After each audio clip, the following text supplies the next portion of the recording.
Hi, I'm Matt. In this video, I'm going to walk through the results of a remodel in my home. I've done the bulk of the work myself. I did pay contractors to come in and do tile removal, to do the engineered hardwood installation, it's a glue down product, and to do countertops. But everything else, the demolition, the full kitchen installation, drywall, paint, baseboards, very minor plumbing and electrical, all of that I did myself. I really enjoyed it. I learned a lot. I had fun, and I hope you enjoy the walkthrough. Thanks.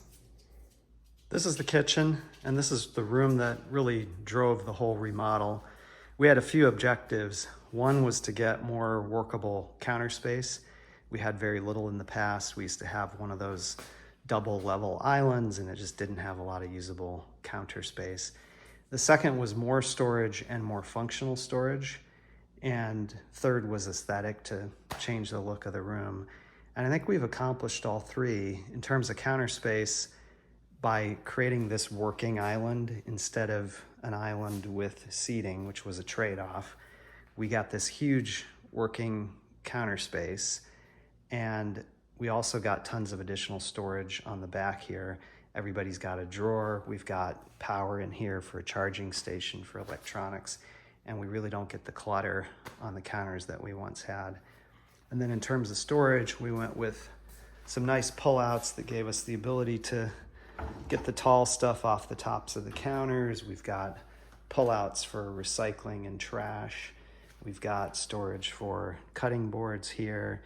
And then on this side, we did a pantry with pullouts for appliances. And then over here, love this. This is a little coffee station area for toaster, coffee maker. Had to make sure that all this design worked so that the coffee maker could be pulled forward so that we could pour water in it. And then we did a lot of drawers on the lowers instead of cabinets, so we just have much more convenient access to pots and pans and other things. So mission accomplished in this room in terms of functional storage, more counter space, and a better aesthetic or more current aesthetic. And then of course in the dining nook there, we did baseboards, paint. I did some work on the lighting in both of these rooms. And in this room, we did baseboard, paint, flooring, and continued that down the hallway. In terms of baseboards, I had some challenges in this house. I had a lot of these rounded outside corners, so I did buy the pre-made corners, but that took quite a bit of shimming and adjusting to get those really to look right in each situation. And then the drywall was pretty typical, I think 90s production home kind of quality, so it was wavy. So a fair bit of shimming and some quality caulking to hide the sins of the drywall. Also quite a few of these non-90 degree outside and inside corners, so having to figure out those angles and get those pre-made rounded corners to work. And then over here, I had some challenges in the kitchen. So from a design perspective, this was one mistake, that the toe kick on this pantry should have been recessed on the left side of this cabinet. It wasn't, so I had to come up with this baseboard return to hide that toe kick, and I think it came out all right. In an ideal world, I would have had it duck underneath the cabinet itself, but I think it worked out pretty well. So this is the dining room. We are repurposing it to be a cozy sitting room. We'll add a couple chairs here and a rug.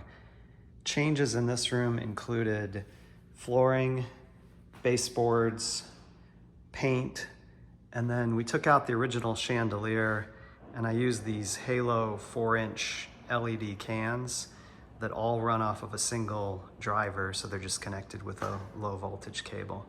So it's kind of a cool install. Also used the Caseta switches in here from Lutron to give ourselves some automation. And then I ran low voltage for the speakers and the subwoofer so that we have a bit of a listening room in here without having to see the equipment. We continued the theme down these hallways with new flooring, baseboards, paint. In the powder room, the updates were fairly minor. New flooring and new vanity to update the look, but kept it fairly straightforward in that room. You can see through here we have a staircase that was originally carpet, and there was no skirt board, so that was the original builder finish, was carpet right up to the drywall. I didn't love that, but trying to keep this on budget, so I did not do skirt boards. I just tried to do very careful paint, so I got a nice crisp line, and I touched up the drywall where it was problematic. And then here I had to rip the baseboards because it's a much taller baseboard than I was allowed based on that space, and do a lot of scribing to get those to fit nice and tight. And then up the staircase, we continued the theme here of the paint and the same engineered wood flooring, and then the upstairs hallway got the new baseboards and paint as well. In terms of these stairs, the nosing was created by ripping a piece of existing engineered flooring and mitering it and creating that square profile. Upstairs hallway, same treatment with the baseboards and the paint. Had a bit of tricky detailing over there with the baseboard again. Had to rip to fit under the stair trim. And we've left the original carpet up here for now. That's a future phase. And in the front entrance foyer, I'm still work in process on paint. I'm changing from this darker color to this much lighter, almost white color, but still giving us a little contrast with the baseboards. All of the baseboard work and flooring is done in these spaces. We'll clearly paint to match what we've done in the rest of the house, so that'll really brighten this space up. And we did convert, or are converting this room, what was the formal living, which we never used, and we're gonna make it the formal dining. That may be a bit odd given the tall ceilings, but I am gonna add more of those can lights in the ceiling, and then with the whiter paint, I think it'll give us a nice bright space and work better for us. Thank you for checking out my project. I had a ton of fun doing it. Take care.